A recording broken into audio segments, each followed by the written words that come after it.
Hello degenerates, welcome back to the Waifus. I'm Sefi and today with another NIKKE Goddess of Victory video, we'll be talking about performance issues a lot of people are having while using emulators and what settings should you use in order to gain, those extra FPS.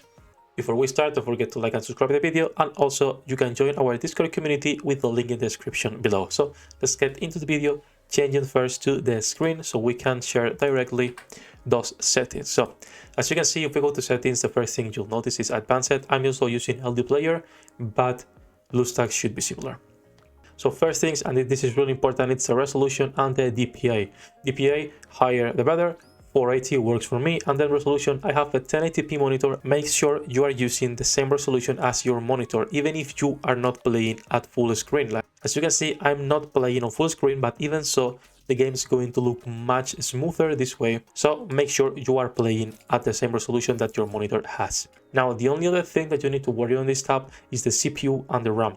And this is obviously related to how much you can spare. I'm running a 1050 Ti GTX, I'm running 16 GB of RAM, and I'm running a Ryzen 7 2700. So nothing amazing, quite the old setup, but still I'm getting most of the time 60 frames per second, unless I'm using Modernia, which obviously there's a bug, or when we have the burst animations, in which case, the frames drop quite a bit.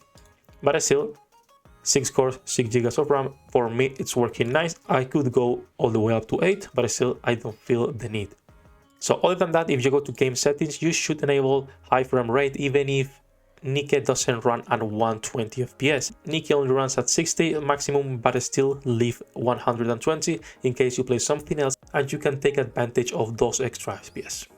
And last, the only other thing that I have changed is in other settings, the force log landscape. Hopefully they will add that soon as a native option, but for now we can't. Now if we go to NIKKE, the options in game, we need to change a couple things.